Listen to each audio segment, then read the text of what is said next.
Hello everyone, divine triple seven में आप सभी का स्वागत करती हूँ। मैं हूं निधि। कैसे हैं आप? आई होप आप सभी स्वस्थ होंगे, सुखी होंगे और सुरक्षित होंगे। आज की जो रीडिंग है वो कलेक्टिव जनरल रीडिंग है, टाइमलेस रीडिंग है और टॉपिक आपके पर्सन के बारे में नहीं होगा, तो जल्दी से देख लीजिए और लाइक कर दीजिए। Angels, universe and divine please guide करिए मुझे और बताएं जो मेरे व्यूअर्स हैं उनके पर्सन का हाल क्या है, क्या सोच रहे हैं वो इस समय, किस तरीके की थॉट प्रोसेस है। सबसे पहला कार्ड यहाँ पर आ गया है 3 ऑफ वॉन्ड्स का। इसके बाद में यहाँ पर आ गया है 5 ऑफ कप्स का कार्ड। यहाँ पर आ गया है 5 ऑफ सॉर्ड्स का कार्ड। यहाँ पर है किंग ऑफ वॉन्ड्स का कार्ड। यहाँ पर आ गया है पेज ऑफ सॉर्ड्स का कार्ड। यहाँ पर आ गया है 2 ऑफ कॉइन्स का कार्ड। यहाँ पर आ गया है नाइट ऑफ वॉन्ड्स का कार्ड। यहाँ पर आ गया है 10 ऑफ कॉइन्स का कार्ड। यहाँ पर आ गया है 3 ऑफ कॉइन्स का कार्ड एंड यहाँ पर आ गया है पेज ऑफ वॉन्ड्स का कार्ड। ओके, तो सबसे पहले अगर हम राशियों की बात करेंगे, चारों एलिमेंट्स हैं, सभी राशियां, 12 राशियों के बारे में यहाँ पर सब देख सकते हैं। यहाँ पर बॉटम ऑफ द डेक जो कार्ड है वो है 8 of coins, 6 of coins and the fool. ये आपके सामने कार्ड्स आ चुके हैं। अब इनका थॉट प्रोसेस किस तरीके का चल रहा है, एक न्यू स्टार्ट, न्यू बिगनिंग करना चाहते हैं आप। न्यू स्टार्ट, न्यू बिगनिंग के बारे में सोच रहे हैं, मन में बहुत सारी सोच विचार है, डर रहे हैं कुछ भी कहने से। पता है क्यों? क्योंकि जिन घुटनों पर बैठ करके इन्होंने आपको प्रपोज किया था, फिर तुनक मिजाजी दिखाई, जिस भाव के साथ, अंदाज के साथ इन्होंने तुनक मिजाजी दिखा करके आपसे दूरी बनाई थी, उन्हीं तुनक मिजाजी के बाद जो उनको सबक मिल रहा है, उसके बाद ये उन्हीं घुटनों पर बैठ करके आपसे माफ़ी मांगना चाहते हैं और एक न्यू स्टार्ट, न्यू बिगनिंग करना चाहते हैं। घुटनों पर बैठ करके माफ़ी मांग करके एक न्यू स्टार्ट, न्यू बिगनिंग करना चाहते हैं।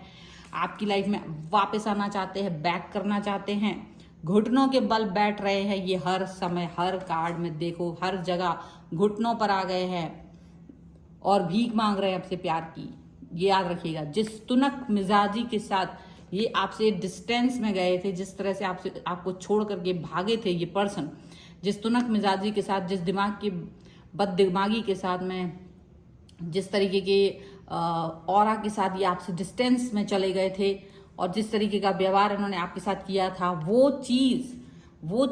कर्मा इनकी लाइफ में वापस लौट के आ रहा है। इसीलिए ये पर्सन अब रो रहे हैं, अपनी जितनी भी हरकतें की थी उसके लिए माफ़ी मांग रहे हैं, वापस आना चाहते हैं कि आप उनको माफ़ कर दें। वो आपके सामने बैक करना चाहते हैं कि आप उनको एकदम से एक बार मौका और दें। शायद इस तरह का मौका पा करके वो बहुत ज़्यादा खुश हो जाएंगे, ऐसा उन्हें लग रहा है। और वो अब दोबारा से वो गलती नहीं करना चाहते, वो ऑरा अपनी सच करना चाहते हैं, वो अपनी ऑरा को ठीक करना चाहते हैं, क्योंकि आपको बहुत ज़्यादा हर्ट किया था इमोशनली इन्होंने और आप इमोशनली बहुत ज़्यादा ब्रेकडाउन में पहुंच गए थे। ये चीज़ इनको मालूम है। तो जिस तरीके का ऑरा इन्होंने आपको दिया था, जिस तरीके की थॉट प्रोसेस इन्होंने आपको दी थी, ये खुद उसी सेम सिचुएशन में पहुंच गए, सेम सिचुएशन में ये पहुंच गए हैं जहां ये तुर्रम खां बनने की कोशिश कर रहे थे, भाग गए थे। और जो यूनिवर्स का हंटर चला है ना इनके ऊपर, ये सभी चीज़ें जो इनको खुद याद आ गई कि जैसे इन्होंने आपके साथ किया था वही सिचुएशन इनके साथ हो रही है। इसीलिए ये घुटनों पे बैठ गए हैं। उस समय भी आपके सामने इन्होंने घुटनों पे बैठ के आपको प्रपोज किया था, लेकिन अभी ये घुटने पर आ गए हैं, माफ़ी मांग रहे हैं, भीख मांग रहे हैं आपसे वापस आपकी तरफ आने के लिए। कभी आपके पसंदीदा पर्सन हुआ करते थे, ये पसंदीदा पर्सन आपकी नज़रों में थे, आपकी नज़रों में इन्होंने वो जगह कायम कर ली थी, आपके दिल में वो जगह बना ली थी कि आप लगातार इनको सबसे हायर पे रखते थे।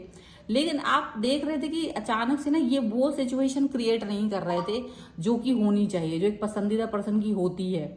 ना तो ये कभी आपके बारे में जानने की कोशिश करते थे, ना ही ये कोई ऐसी सिचुएशन कर रहे थे कि आपके बारे में फिक्र करें, आपके बारे में अगर आपने कभी कोई दुख तकलीफ सही है, कोई कष्ट परेशानी आपकी लाइफ में है, तो वो उस पर वर्क नहीं करते थे। देखो यहाँ पर ऐसा कि अगर आपकी लाइफ में कोई तकलीफ आ रही है, कोई परेशानी आ रही है, कोई भी सिचुएशन ऐसी आ रही है जिसमें आप इनका सहयोग चाह रहे हो, लेकिन ये वो सहयोग ना करके अपना कुछ अलग ही और यहाँ पे दिखा रहे होते थे। ये कहीं और ही अपनी मटरगश्ती करना, इनका थॉट प्रोसेस, आप इनका फोन का वेट कर रहे हो, इंतजार कर रहे हो, आप अपनी कठिन स्थितियों में भी इनका वेट कर रहे हो, लेकिन ये पर्सन कभी भी आपके लिए प्रेजेंट नहीं रहे, आपको कभी ध्यान नहीं दिया, आपके लिए कॉल नहीं किया, मैसेज नहीं किया, आपसे पूछा नहीं कि क्या है क्या नहीं, कभी आपको डिस्टर्ब करने की कोशिश नहीं की। मतलब कि सिर्फ ये, मतलब आप कभी पूछते थे कि भाई क्या बात है क्या बात नहीं है, आप कभी मुझसे बात नहीं करती हैं, नहीं करते हैं, तो वो हमेशा एक कि अरे नहीं मैं डिस्टर्ब नहीं करना चाहती हूँ, नहीं करना चाहता हूँ,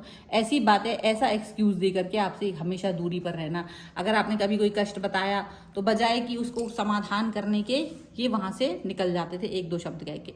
तो वो चीज़ आपको अपने आप ही दिख रही होगी कि ये पर्सन जो है ना वो उस तरीके के व्यवहार नहीं कर रहे थे जितना आपने इनको टैग दे रखा था, जिस तरह से आपने इनको कुछ भी कहा हुआ था, बल्कि उल्टा आपको गुस्सा करके आप ज़्यादा अगर इनसे पीछे पड़ते थे, कभी आप इनकी तरफ जाते थे, आप इनसे बात करने की कोशिश करते थे, तो हमेशा एक एक्सक्यूज रहता था, हमेशा एक बहाना होता था कि परिवार है, परिवार का बहाना, काम का बहाना, किसी और चीज़ का बहाना, किसी और स्टेबिलिटी का बहाना दे करके आपको ये परेशान किया करते थे। हमेशा एक आपको हमेशा एक होता ना डाउन फील कराना कि आप वो चीज़ हो नहीं, मुझे शायद आप वो प्रायोरिटी नहीं हो, जबकि आपने इनको वो प्रायोरिटी दे रखी थी पर इन्होंने कभी भी आपको प्रायोरिटी नहीं दी थी।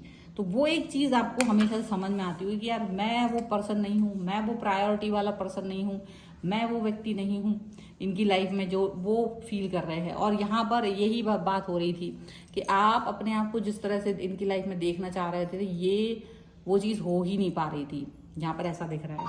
आप ये भी समझ लीजिए कि आपने कितना ही कोशिश कर ली पर ये व्यक्ति आपसे हमेशा डिस्टेंस ही मेंटेन करते रहे, दूसरों को एडमायर करते, दूसरों के पीछे जाते, दूसरों के बारे में बातें करते, दूसरों को ये छोटी छोटी उपलब्धि को बड़ा बड़ा करके दिखाते, बड़ा बड़ा करके बोलते, आपकी बड़ी से बड़ी उपलब्धि को एक बहुत छोटी सी लाइन में कह देते ठीक है। और मतलब आपको हमेशा, मतलब आपको कोई रिकॉग्नाइजेशन ही नहीं देना अपनी लाइफ में, वो वाली चीज़ उन्होंने की और आपको आपका दिल तोड़ा। आप जानते थे, आपको इंट्यूशन तो बहुत समय से हो रहा था कि कहीं ना कहीं कुछ गलत चल रहा है, कहीं ना कहीं कुछ गलत चल रहा है, लेकिन आप कुछ कह नहीं पा रहे थे। इन द एंड तो आपको ये भी दिख गया कि कहाँ क्या गलत चल रहा है। लेकिन जिनके साथ ये चले गए, आपको छोड़ करके भाग गए, वही लोग अब इनको वही लोग सबक सिखा रहे हैं, क्योंकि जैसा इन्होंने आपके साथ किया था सेम वैसी सिचुएशन भी इनके साथ चल रही है।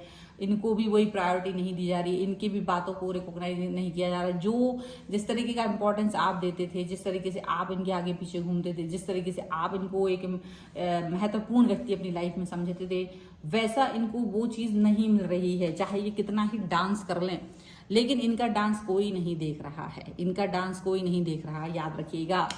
तो इनको वो चीज़ याद आ रही है और इसीलिए ये पर्सन आपकी तरफ इसलिए भी वापस आ रहे हैं क्योंकि इनको गलती का रियलाइजेशन हो गया। इनको ये समझ आ गया कि जिस व्यक्ति को हम अपनी लाइफ में सब कुछ समझ रहे होते हैं और ईश्वर ने, यूनिवर्स ने वो व्यक्ति हमारी लाइफ में भेजा होता है, अगर हम उस व्यक्ति का कोई इंपॉर्टेंस नहीं देते, अगर हम उस व्यक्ति को वो भाव नहीं देते हैं जो जिसके लिए वो है, तो हमको यूनिवर्स सबक सिखाता है। यूनिवर्स हमारी लाइफ को वो चीज़ फेस कराता है सेम, जिसको जो हमने किसी और व्यक्ति को दिया था दुख, वो हमारी लाइफ में भी वो दुख आता ही है। ठीक है, कुछ इस तरह की चीज़ें हैं। कुछ और कार्ड्स के भी थ्रू देख लेते हैं और क्या निकल के आ रहा है यहाँ पर। Angels, universe and divine please guide करिए मुझे और बताएं कि क्या निकल के आ रहा है। यहाँ पर है देखो माइंड का कार्ड, ये तो इनका ही माइंड चल रहा है इस तरीके का। ये देखो आइसोलेशन, यहाँ पर है मूवमेंट टू मूवमेंट, यहाँ पर है ट्रस्ट और यहाँ पर है ऑर्डिनरीनेस। ओके, यहाँ पर है गाइडेंस का कार्ड, फ्रेंडलीनेस का कार्ड, पॉसिबिलिटीज का card. Oh my God, just see all these cards.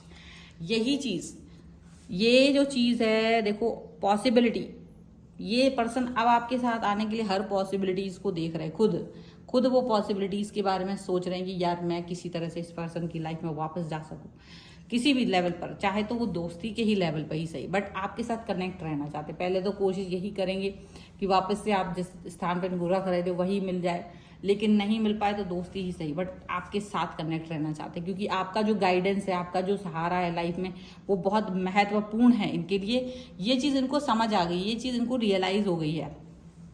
अभी इनका दिमाग जो है ना, तो पूरी तरीके से भ्रमित हो चुका है, पूरी तरीके से तकलीफ में जा चुका है। बहुत सारे थॉट प्रोसेस चल रहे हैं और इनको कुछ समझ नहीं आ रहा कि ये क्या बोलें, क्या कहें, क्या समझें, क्या नहीं समझें। आपसे डिस्टेंस में जाके रोना भी आ रहा है, आपसे डिस्टेंस में जाके ये टूटा और बिखरा हुआ फील कर रहा है। आपकी तरफ आए, इनको लग रहा है एक मौका देंगे तो सारी चीज़ें ठीक भी कर देंगे। एक मौका अगर आप देते हैं तो सारी चीज़ें मोमेंट टू मोमेंट के कार्ड के साथ डेफिनेटली ये पर्सन एक एक कदम फूक फूक के रख करके जो जो गलती जैसे जैसे की थी, जिस तरह की लापरवाहियां इन्होंने की थी, ये वो सभी लापरवाहियों को छोड़ करके आपकी तरफ आएंगे। वो सभी जितनी भी लापरवाहियां इन्होंने की थी वो उनको हटाएंगे। वो सारी चीज़ें जो आपका ट्रस्ट तोड़ा था वो फिर से बिल्ड करेंगे। जो ट्रस्ट आप इनके ऊपर अब नहीं कर पा रहे हो, वो ट्रस्ट अब आप इनके ऊपर कर पाओ, ये चीज़ वो चाहते हैं। आप इनके ऊपर वो ट्रस्ट कर पाओ जो कोई नहीं कर पाया है। वो चाह रहे हैं कि वो ट्रस्ट कर पाएँ आप, और वो डेफिनेटली वही ऑर्डिनरीनेस चाह रहे हैं कि आप जैसे नॉर्मल इनके साथ रह रहे थे वैसे ही नॉर्मल रहो। कम से कम आप नॉर्मलाइज कर दो रिलेशन को, वो ऐसा चाह रहे हैं। तो घुटनों के बल टोटली आ चुके, घुटनों के बल आ जाना मतलब मिनिमम बस आप कनेक्ट रहो। आपके आंखों में अपने लिए इज्जत प्रेम देखना, आपकी नज़रों में वो रिस्पेक्ट देखना। हालांकि वो रिस्पेक्ट खो चुके हैं, उनको पता है कि ये बहुत मुश्किल है, लेकिन वो फिर भी एक कोशिश करके इसको वापस से पाने की कोशिश कर रहे हैं। उन्हें पता है कि गलती खुद उन्होंने की है, लेकिन अब वो उस गलती से सबके लिए पछतावा करके आपकी तरफ आने की कोशिश डेफिनेटली यहाँ पर ऐसा दिख रहा है। सो ये चीज़ इनको, क्योंकि यूनिवर्स का जो है ना, जब छड़ी पड़ी है तो समझ में आ रहा है, ये सारी चीज़ें दिख रही हैं। ठीक है, तो ये है रीडिंग। अगर आप उस पर क्लेम करना चाहते हैं, वीडियो लाइक कर दीजिए, चैनल सब्सक्राइब कर दीजिए, सबक 1111 लिख दीजिए। पर्सनल रीडिंग के लिए आप आ सकते हैं। अगर आपका कोई भी पर्सनल क्वेश्चन है, व्हाट्सअप नंबर आपकी स्क्रीन पर है। रीडिंग स्टार्ट है 199 रुपीज़ ऑनवर्ड्स। मिनी रीडिंग से लेकर डिटेल रीडिंग तक करवा सकते हैं। अगर आप सीखना चाहते हैं टैरो कार्ड रीडिंग या न्यूमरोलॉजी, उसके लिए भी आप मुझे लर्निंग का मैसेज कर सकते हैं व्हाट्सएप पर। इसके अलावा आप टैरो कार्ड, न्यूमरोलॉजी, वास्तु, कुंडली कुछ भी दिखवा सकते हैं। सभी के लिए आप मुझे व्हाट्सएप पर मैसेज कर सकते हैं, और आप मुझे इंस्टाग्राम और मेरे दूसरे चैनल पर फॉलो कर सकते हैं। सभी का लिंक आपको डिस्क्रिप्शन बॉक्स में मिल जाएगा। मिलते हैं एक नई रीडिंग के साथ जल्दी, तब तक देखते रहिए divine tarot 777। Thank you for watching, bye.